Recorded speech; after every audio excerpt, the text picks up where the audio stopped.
everyone, welcome to my book channel. I'm Zen Lu, and today we're talking about all of the books that I've read in May. So I was traveling this past month and spending time with my family, so I read a little bit less than usual. However, I think two of the books that I read in May will make it onto my favorite books of 2025 list at the end of the year. So stay tuned to find out which of these books are my favorites. Let's dive in. So the first books I finished reading this month were the YA duology Gearbreakers and Godslayers.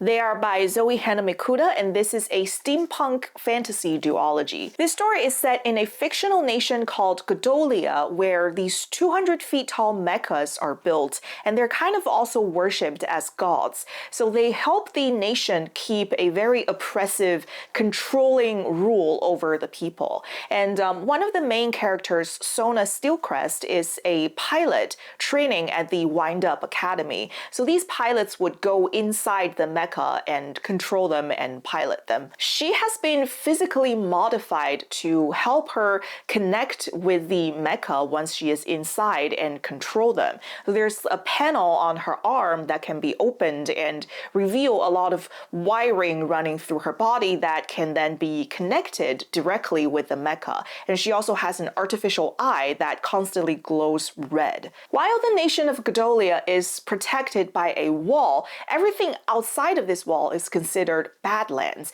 and our other protagonist, Eris, is from the Badlands, and she is in a group called Gearbreakers. So these Gearbreakers can break open the mechas and enter them and kind of destroy these machines from the inside, and a lot of the times they kill the pilots as well. So this story is filled with teenagers and sort of teenage bantering, but there's also a lot of violence. I did find the premise of this story quite enjoyable. It's kind of reminiscent of the Pacific Rim movie, if you've seen that.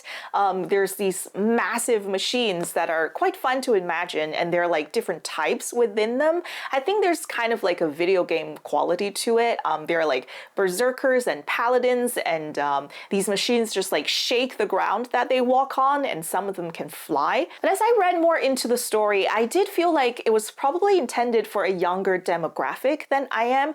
I just felt like the way that the characters speak and behave would probably be more appealing to younger readers. Just some of the one-liners that they throw at each other, to my eyes, they kind of lack a little bit of maturity. And I think especially book 2 could have used a little bit more polish, just maybe a little bit more time spent editing. Especially at one point, there was an inconsistency as to which character had died. I think what had probably happened was the writer changed her mind about which character that she had wanted to kill in that moment. So she wrote one person down and then later changed it to a different person, and then that just wasn't caught in the editing process. So just stuff like that made me feel like the book just left quite a bit to be desired. So yeah, I did end up having mixed feelings about this duology. I think if you're specifically looking for a steampunk YA fantasy for younger readers, if you're looking for an East Asian protagonist and queer romance, then you would probably enjoy this duology.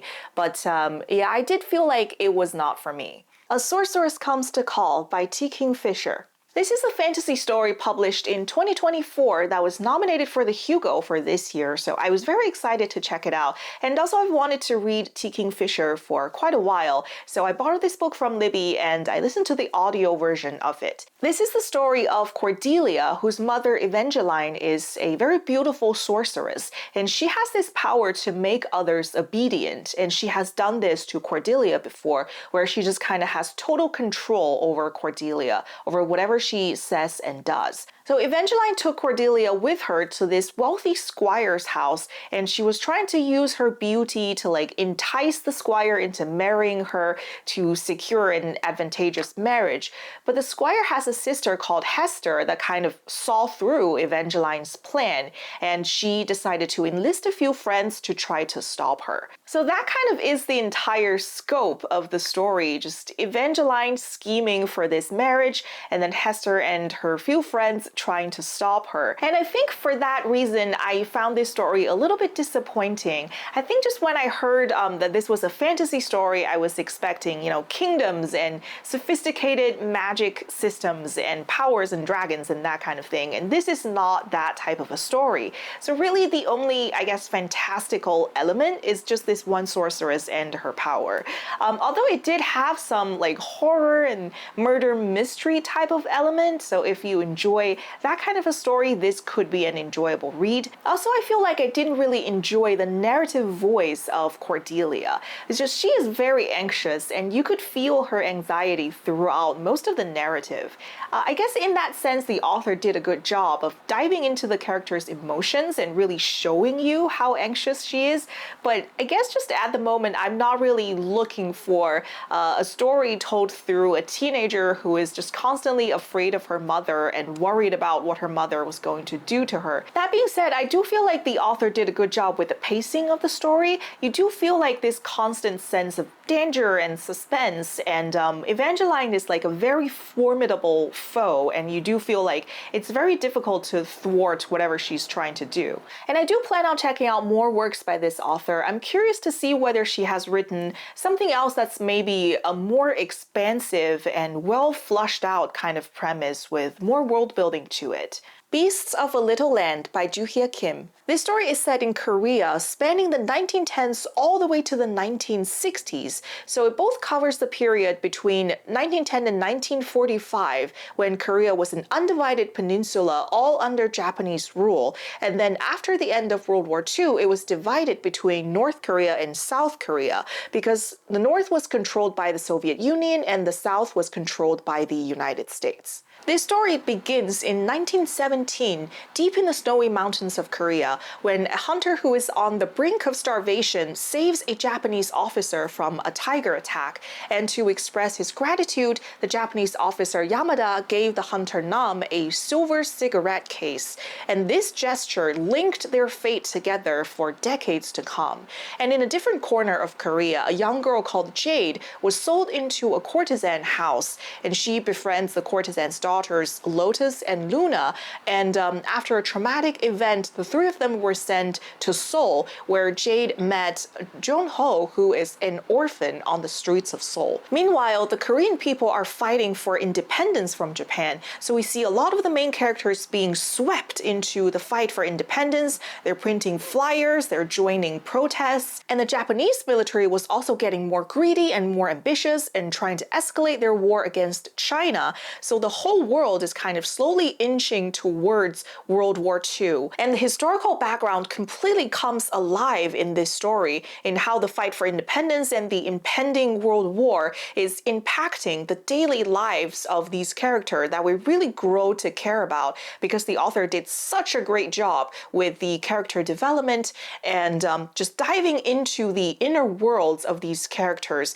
really make you feel their emotions. There is so much love and so much heartbreak in this story, and there's enduring friendship and betrayal, and how people grow and change, and how they're affected by both personal interest and the outer greater historical background of war. It feels very intimate in the way that every character is so vivid and convincing, and you really feel like you're seeing the world through their eyes, and you feel their love and their resentment towards others. But also it's very sweeping in its scope of just tracking decades of history and how it transforms a nation and how it transforms the lives of everyone that you've grown to care about. This story explores the concept of yin-yon, which is the fateful connection between people. And after reading it, I really feel like I was reading about fate itself. So I actually rarely read historical fiction, but this is one of those stories that I just want to like buy 100 copies of it and pass them out like flyers, just like thrust it into everyone's hands, because it's so brilliant. It is easily one of my favorite books of this year, if not of all time. And I've heard it's being adapted into a TV series, so I highly recommend that you check out this book soon, hopefully before you watch the show. They Bloom at Night by Tran.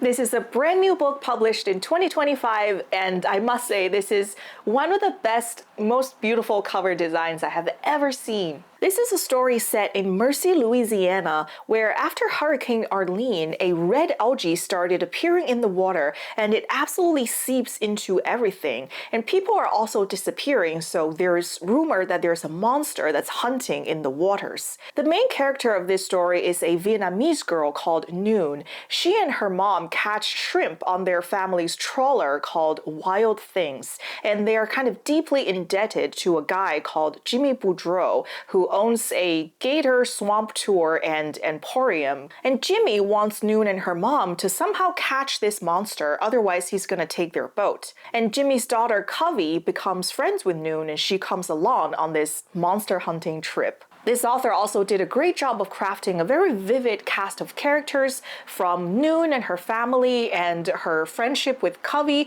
who is a very interesting character, and her favorite librarian, her childhood friends. It also explored issues of identity and family relations through the lens of horror. So as the characters are trying to solve the mystery of exactly what is in the water, they also reflect on all the ways where a person can be considered different or a misfit, like an immigrant child, a girl who likes knives, or a boy who likes nail polish, and how that kind of conflicts with your family's expectations, how that could alienate you from your own family members while also bringing you closer to other people who share this feeling of being a misfit. And deep in the center of this story is the theme of trauma and surviving and healing from it, and how it can transform the body and the mind. I really did feel like the red algae that gets into everything is kind of a metaphor for trauma itself, in the way that it just permeates a person's life and changes them forever. I found this to be a very entertaining read, especially if you enjoy atmospheric horror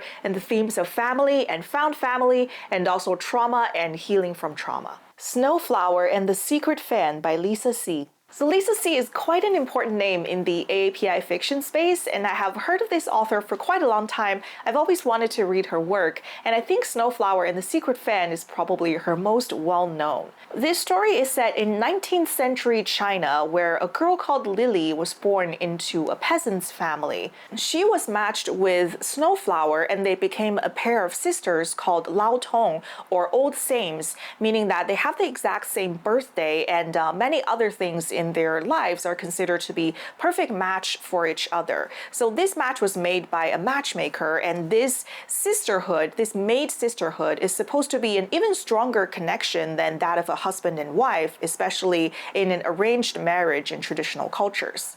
This story features many elements in traditional Chinese culture, arranged marriage being one of them. Another one is foot binding, which is kind of a gruesome practice where women's feet are kind of broken and bound by bandages to make them as small as possible. Now, this was in practice for a very long time until it was officially abolished in 1912. So in this very kind of oppressive traditional culture where women's feet were literally broken and they are sent into arranged marriages at a very young age, there is also a practice called nushu, which is a secret language that only women use. So there's a writing system that changes Chinese characters into a completely different shape, and this form of writing is only used by women to communicate with each other. And at one point in the story, it mentions that men must not see or touch this form of writing. So even in this very oppressive kind of traditional culture, women find a way to build very, very strong camaraderie with each other,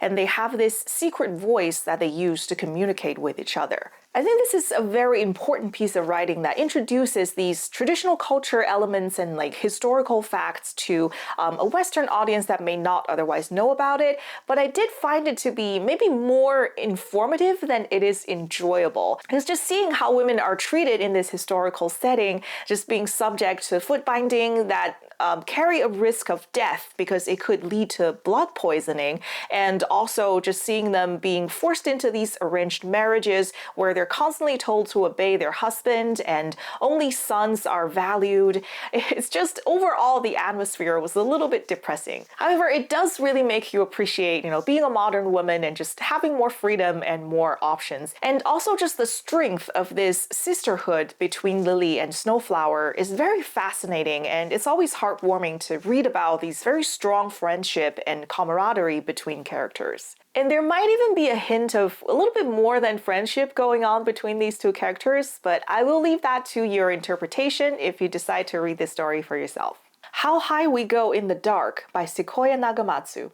So this is a really interesting one. This was published in 2022 as a science fiction containing interconnected stories, but earlier versions of these chapters have actually been published as short stories starting from 2009 all the way up to 2020. So it sort of collects and connects more than a decade's worth of fiction writing from this author, and it all feels very seamless at the end. This story starts when a researcher called Cliff goes to Siberia to continue his daughter's work after she had died. There is a 30,000-year-old remains of a girl called Annie that was found, and on Annie's body there was this ancient virus that could not be identified. So the researchers started studying this virus, and then eventually it ended up spreading and became the Arctic plague. And the following chapters track the development of this Arctic plague and how it affects the world. So this virus somehow makes organs in the body transform into other organs.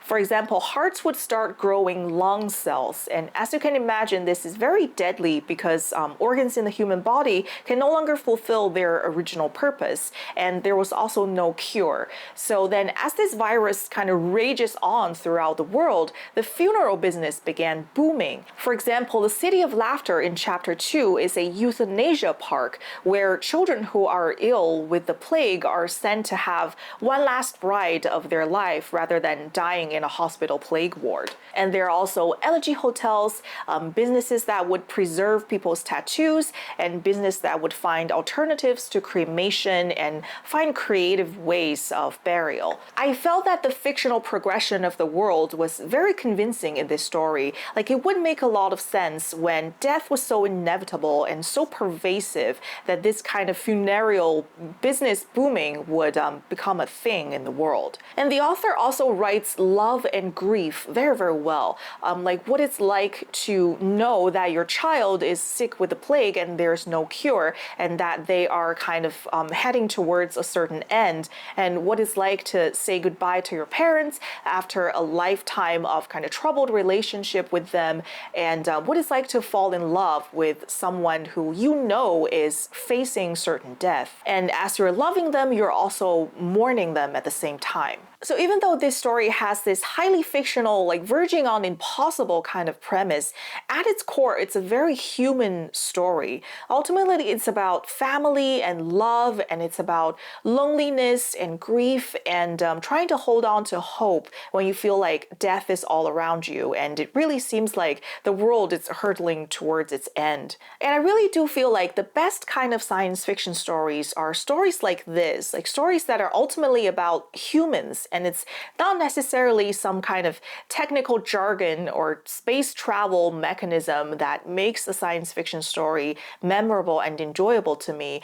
It ultimately is about character and how deeply you can feel for them and feel with them, and how those characters navigate their life and their world, and how that makes you reflect on your own reality. I think currently this might be my favorite science fiction story that I've read so far, and it's easily one of my favorite books of this year. So those were all the books that I read in May. I had a great AAPI Heritage Month. I got to spend time with my family, and I read some great AAPI fictions, and some of these are definitely my favorite reads of this year. So please let me know in the comments below what you think of this selection, what you think of my review, and definitely let me know what you read in May and what you thought of them. Thank you so much for watching, and see you next time.